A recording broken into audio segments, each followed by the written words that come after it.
Iya. Pak Alvin, mungkin minta tanggapannya terkait tadi malam itu kan Novi resmi melaporkan Pak Alvin di Polda Metro Jaya. Bagus, saya seneng ya. Itu hak dia, silakan lapor.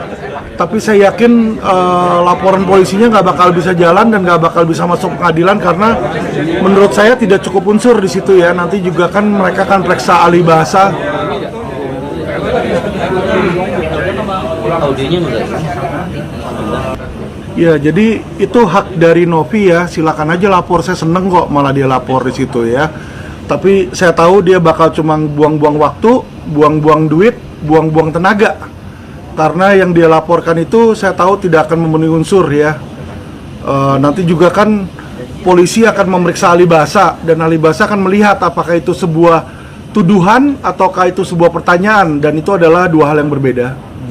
Berarti Pak Alvin sendiri menyangkanya bahwa itu tidak akan mati? Nggak akan kena, itu orang udah jelas kok. Coba diputar aja video saya kan nanya dari mana ke uangnya, apakah dari A, B, C. Kata apakah itu adalah perkataan pertanyaan, semua orang udah tahu lah. Yang ngerti bahasa Indonesia ya, kecuali Novi dia nggak ngerti bahasa Indonesia, makanya ya udah suruh dia sekolah lagi aja. Tapi kan laporannya itu kan atas pencemaran nama baik dan merugikan nama baik dari Novi sendiri. Orang nanya kok mencemarkan, kan nggak ada pencemaran kalau orang nanya. Kalau saya bertanya kok Jokowi tiba-tiba punya duit banyak ya, dia korupsi atau enggak? Kan nanya, berarti kan bukan menuduh dia korupsi. Ya, jadi pertanyaan sama pernyataan tuh berbeda, harus dibedakan di situ. Makanya kalau dia nggak ngerti, suruh sekolah lagi dulu lah di situ. Bahasa Indonesia nggak ngerti kok mau jadi petugas yayasan. Kaget nggak sih Bang, maksudnya akhirnya Novi melapor ke pihak polisi? Kenapa mesti kaget? Orangnya dari awal juga kita udah kelihatan songong kok di situ kan. Uang milik Agus saja dia mau coba ngambil, ya kan dia kan merasa dirinya hebat, dia merasa dirinya jago dengan cyber orang-orang cyber army dia kan. Saya akan buktikan bahwa cyber army itu nggak ada gunanya di dalam mata hukum. Netizen itu kan banyak berspekulasi tentang pernyataan abang yang tendensius dan menggiring cenderung duganya itu menggiring opini bahwa Novi itu pelacur dan dermo. Mungkin bisa diklarifikasikan? Ya itu kan di otak orang masing-masing. Kalau saya ngomong sesuatu pertanyaan tapi di otak orang dia merasa soal Novi seperti itu, ya berarti salah siapa, otak yang jorok, otak yang mana, kan di situ. Misalnya saya bilang, kok kamu ngaceng misalnya. Nah, apanya yang ngaceng? Kan kalau pikiran orang beda, ya kan, kalau maksud saya ngaceng, maksudnya kepalanya kok kenceng gitu kan. Bisa aja kan, dia kan bisa aja berpikiran apanya yang lain yang ngaceng. Ya kan tergantung orangnya jorok atau enggak. Bang, tapi kan bisa dikatakan kemarin juga Novi sempat duduk bareng dengan Bang Hotman Paris ya. Maksudnya ini kan bisa dikatakan langkahnya mungkin tidak main-main dan Bang Hotman juga siap membantu. Tapi dari abang sendiri khawatir? Alah, Hotman gak ada duitnya mana mau bantu sih. Kemarin waktu yang lapor polisi kagak ada Hotman kok di situ. Hotman ditemuin aja sama Yusuf Hamka. Yusuf Hamka punya duit maka dia bilang iya mau bantu. Setahu saya Hotman tuh kalau nggak ada duit nggak akan mau bantu. Emangnya dia petugas amal apa? Dia itu orang mata duitan, nggak akan jalan kalau nggak ada duitnya itu. Hotman 911 juga nggak pernah bantuin orang miskin kok. Oke, terus mungkin langkah hukum abang apa nih atas sikap Novi yang sudah melaporkan ke polisi? Apakah abang akan juga melaporkan balik atau seperti apa? Kalau saya pribadi nggak ada urusan sama Novi. Ya saya pribadi nggak ada urusan. Lu mau laporin gua 100 laporan polisi juga saya bodo amat ya. Saya nggak perlu membela, saya punya reputasi. Saya nggak perlu membela, saya punya nama baik. Karena saya tahu yang tahu tentang saya adalah orang-orang yang dekat sama saya. Kalau orang yang dekat sama saya nggak tahu sama saya nggak mau peduli sama mereka ya. Nah, laporan polisi kami akan layangkan bukan laporan saya balik, tetapi laporan untuk membela kaum disabilitas ya. Jadi Novi ini banyak membuat video-video yang melecehkan disabilitas. Nah, itu yang saya bela. Saya nggak membela diri saya, tapi saya membela orang-orang disabilitas. Saya nggak peduli diri saya mau diledek-ledek, mau dibilang gigi ompong kayak apa, kayak gue nggak peduli kok. Yang penting hati gue baik. Di situ saya kaya, saya nyaman dengan hidup saya bisa punya istri cakep walaupun gigi saya kayak begini, ngapain pusing-pusing? Ya kan orang gigi normal belum tuh punya bini cantik. Kayak si Hotman kan giginya normal, tapi apa? Akhirnya kan bininya apa lebih cakep dari bini saya? Enggak. Terus apakah dia nyaman dengan hidupnya? Enggak. Dia punya selingkuhan yang namanya Meriam Belina, dan Meriam Belina digebukin pula sama dia sampai dilaporin KDRT ya. Jadi teman-teman nggak usah lihat dari situ ya. Orang punya banyak duit kayak Hotman belum tuh dia happy. Anaknya aja bilang dia kecewa punya bapak kayak gitu. Dia bilang, sampai bilang kalau saya punya suami kayak bapak, apa-apa nggak sedih, dia bilang kayak begitu. Lu bayangin aja, bapaknya aja nggak bangga punya bapak kayak Hotman ya. Jadi yang kayak begitu udahlah, kita nggak usah ladenin ya, karena saya kalau mau serang dia juga bisa, tapi untuk apa ya kan? Saya merasa diri saya lebih sukses dari dia. Itulah makanya kenapa di IG-nya Hotman aja fotonya Alvin Lim, kan lucu di situ ya. Saya punya IG, fotonya foto saya, bukan foto lawyer lain di situ. Tapi biarlah lah Mas, itulah namanya orang iri dan dengki, itu seperti itu contohnya. Bang, tadi abang menyebutkan bahwa akan melaporkan Novi terkait ada dugaan yang bisa. Betul. Itu ada beberapa bukti dan contohnya. Iya, minggu ini kita akan laporkan. Buktinya salah satu videonya ada Mas, ini saya kasih lihat ya. Jadi ini adalah salah satu bentuk, kalau menurut saya adalah pelecehan terhadap disabilitas Mas. Ini Mas. Bawain aja. Ya, jadi ini ada Novi di sini, sebelahnya ada temannya dia, ya pakai kacamata menyerupai Agus di situ dan memakai perban di situ ya. Ini orang bodoh juga udah tahu dia mimicking si Agus di situ ya. Dan ini sesuatu yang sangat tidak enak, karena kenapa? Orang tuh lagi susah, orang buta, bukannya kita simpati, bantu juga kagak, dia ngasih duit juga kagak. Yang ada diambil duitnya Agus dan dia ledek-ledekin orangnya, dan itu menurut saya sudah masuk dalam ujaran konten kebencian Mas. Tapi kan sebelumnya itu banyak juga orang-orang di TikTok itu yang juga ikut memparodikan video gitu. Ini seperti apa? Apakah akan dilaporkan juga? Akan saya laporkan, satu persatu akan saya laporkan. Jadi minggu ini kita udah kumpulin 3 alat bukti buat 3 orang yang kita laporin. Ya, jadi nanti kedepannya akan bertambah, tapi kita juga mesti memastikan bahwa itu bukan AI. Ya kan ada yang kadang-kadang kemarin itu ada yang dibilang di IG-nya Fuji katanya, tapi Fujinya sendiri katanya membantah. Nah, yang kayak begitu kan berarti kan wah bisa jadi itu mainannya orang gitu loh. Nah, itu kita harus pastikan dulu, jangan sampai kita ngelaporin orang yang memang malah korban gitu loh Mas. Mungkin kapan Pak tepatnya akan melaporkan? Minggu ini kita laporin, kalau nggak besok lusa. Di Mabes atau di? Kalau nggak Mabes, Polda. Jadi kita lagi siapin dokumennya dulu Pas di sini ya, video-videonya, karena disinyalir beberapa video itu sudah hilang Mas. Disinyalir ketika mereka saya somasi, video itu sama mereka dihapus dengan sengaja, mereka menghilangkan alat bukti di situ. Ya, makanya kita kumpulkan dulu, kita mesti pastikan, karena itu nanti kan mesti diforensik sama kepolisian. Terkait kemarin Abang ikut somasi dari Novi sendiri, apakah sudah ada respon dari Novi atau kuasa hukumnya ke Abang?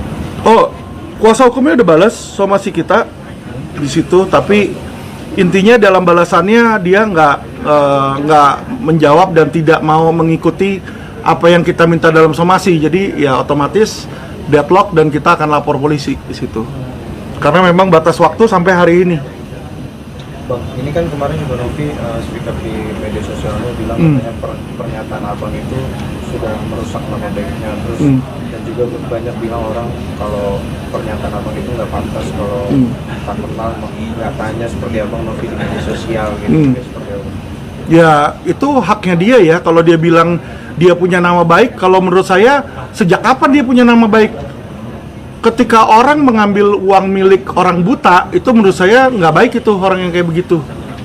Ya, jadi dia bisa berpikir diri dia baik. Bagi saya diri dia nggak baik. Udah deal sekalipun di sini sudah damai katanya, sampai detik ini uangnya tetap tidak dikembalikan ke Agus.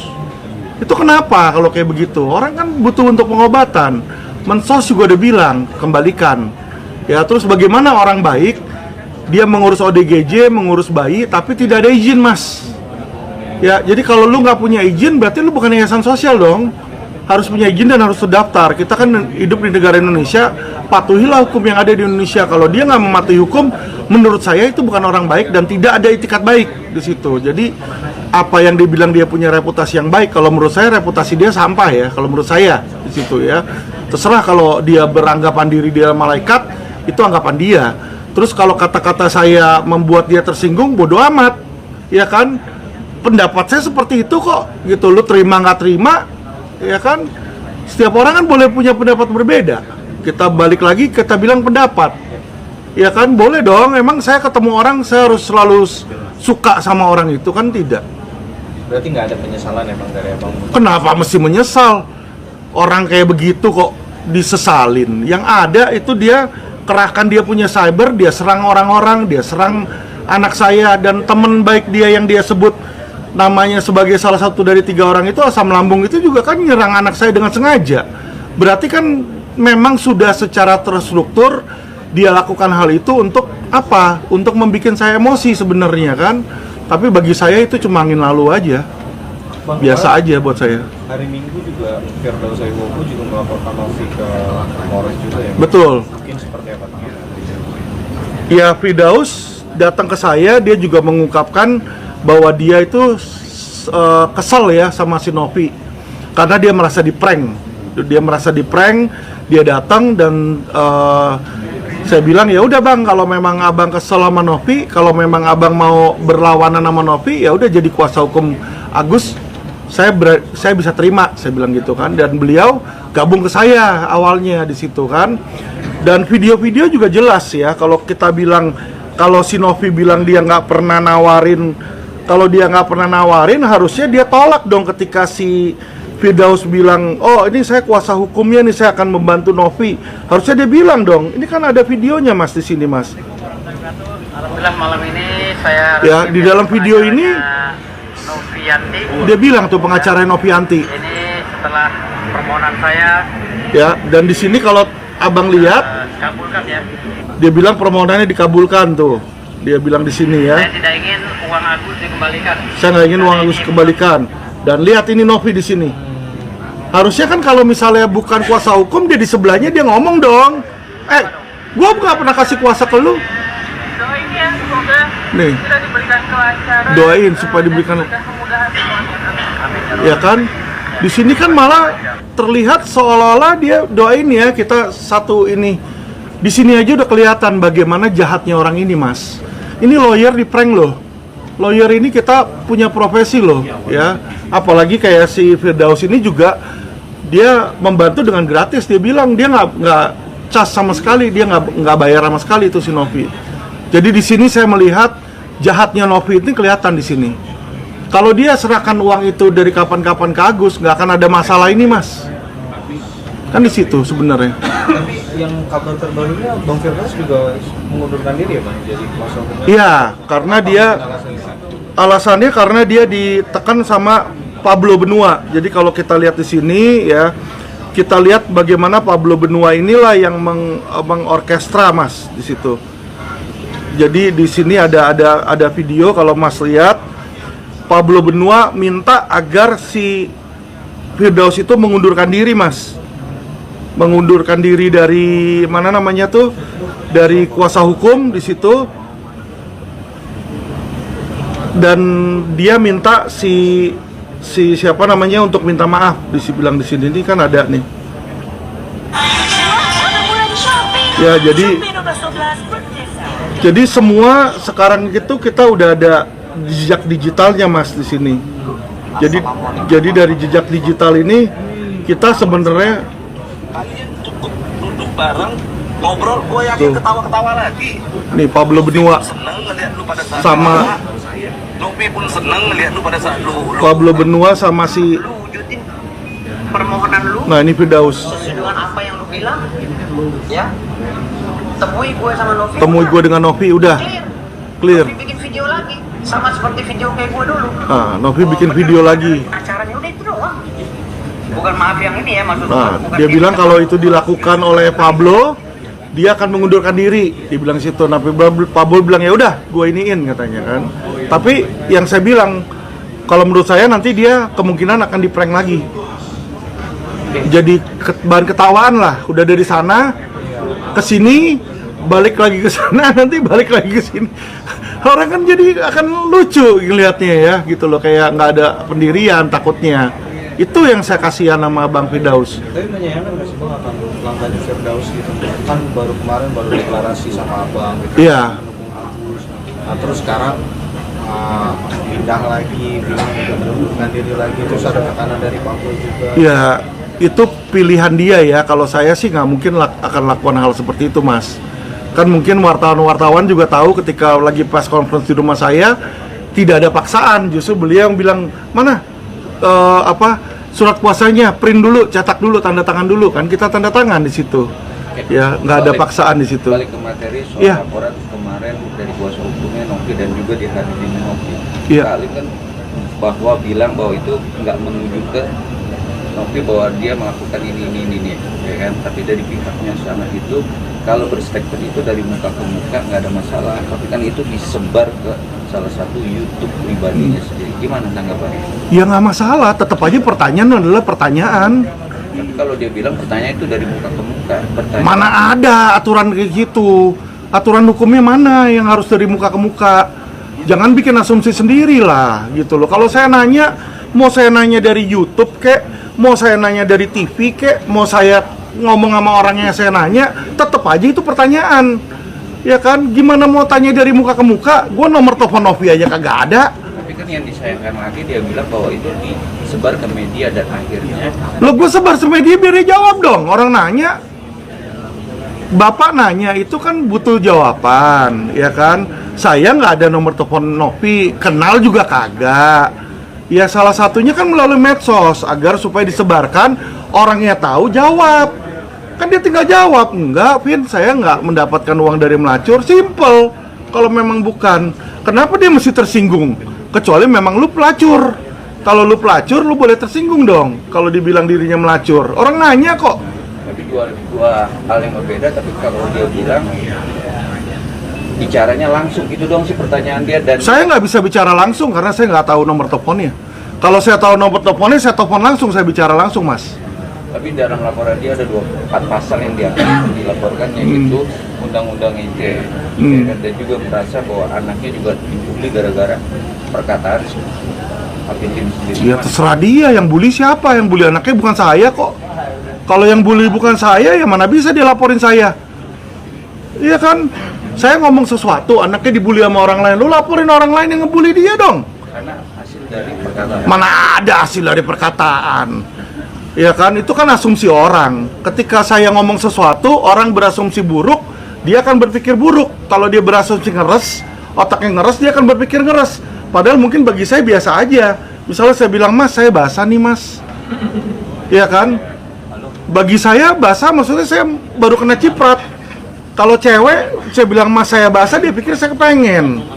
Ya kan tergantung dari otaknya. Kalau pemikiran dia buruk, basah, terus dia langsung grepe-grepe anaknya, bukan urusan saya di situ. Ya kan, jadi itulah, Mas, apa yang tersirat dan apa yang tersurat dan asumsi orang nggak bisa disamakan.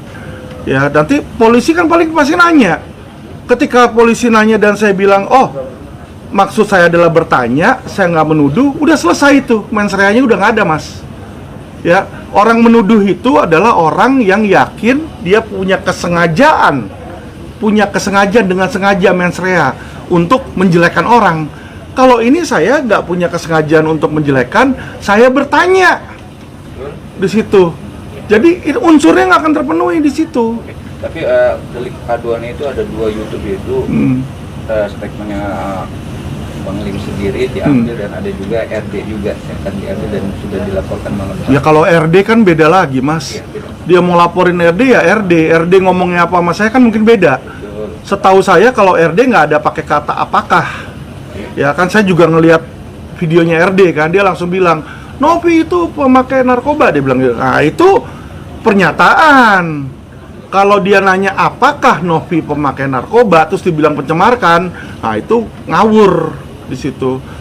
Gitu. Jadi masing-masing ada pertanggungjawaban masing-masing kok. Pak Tak, tadi nggak masuk delik undang-undang ITE ya? Nggak masuk Mas, itu jauh Mas di situ. Ya, saya berani jamin. Mas, yang laporin saya ITE udah 250 Mas. Ya, jadi ini tambah satu nih nggak ada gunanya. Yang laporin bukan cuma Novi ya, jenderal ngelaporin, jaksa tuh dari Sabang sampai Merauke udah TSK, mana nggak jalan di situ? Karena apa? Nggak memenuhi unsur. Yang Hotman lagi teriak-teriak sekarang agar laporan polisi, laporan jaksa itu dijalankan. Jaksa sudah mengeluarkan P19 Mas, untuk supaya Mas tahu. P19-nya menyatakan bahwa harus memeriksa Fiorucci dan si Hadi. Ya, saya hanya mengulangi apa yang dibicarakan orang lain. Berarti bukan saya yang menyebarkan hoak, tapi orang lain yang nyebarin hoak di situ. Nah, ini yang harus dibedakan, makanya dia nggak bisa jalan. Pak Alvin, menanggapi terkait story-nya di Bang Hotman sendiri mungkin seperti apa dengan ini? Ya, Laman Instagram. saya lihat lucu ya, karena story-nya Instagramnya si Hotman nih hampir tiap kali nih ngomongin tentang Alvin Lim dan foto saya terus gitu. Jadi saya bingung, ini Instagramnya Hotman atau Instagramnya Alvin Lim, ya kan? Jadi mungkin Hotman membuat Instagram didedikasikan buat Alvin Lim, ya. Di situ itu yang saya lihat. Dan juga lucunya Hotman selalu bilang nggak mengakui saya sebagai 9 naga. Yang bilang 9 naga itu ya bukan cuma saya ya, media juga bilang Mas. Papa saya namanya Atang Latif. Atang Latif punya 2 bank ketika di zamannya, Bank Bira dan Bank Tamara, dan dia juga punya kasino. Satu-satunya kasino di Indonesia, Copacabana dan lain-lain itu dia diberikan izin khusus oleh Ali Sadikin. Ya. Jadi pada saatnya dia adalah 9 naga dan saya adalah anaknya. Kalau dia nggak percaya, tes DNA aja, kan simple. Iya kan, gitu loh. Kalau dia bilang saya bukan anaknya gitu. Tapi kan nggak mesti kalau bapaknya kaya, naga, anaknya juga harus kaya. Karena saya 1 sen pun nggak terima uang dari papa saya, gitu loh. Itu Mas. Pesan untuk Hotman Paris nih. Beriri-iri lah sama orang lah ya. Saya lebih muda, sekarang saya lebih sukses dari Hotman Paris. Nama saya dicari oleh media, sedangkan dia itu sudah nggak laku di situ ya. Penjahat gebukin Antam aja, korupsi uang Antam 1 triliun dibilang korban sama dia ya. Polisi bandar narkoba Teddy Minahasa juga dibilang korban sama dia. Dia bilang dia hebat, tapi nggak bisa bebasin Teddy Minahasa. Bukannya bebas malah dapat seumur hidup. Apakah itu lawyer hebat kalau nggak bisa membebaskan korbannya dia? Situ aja Mas. Siap, jawab. Sip.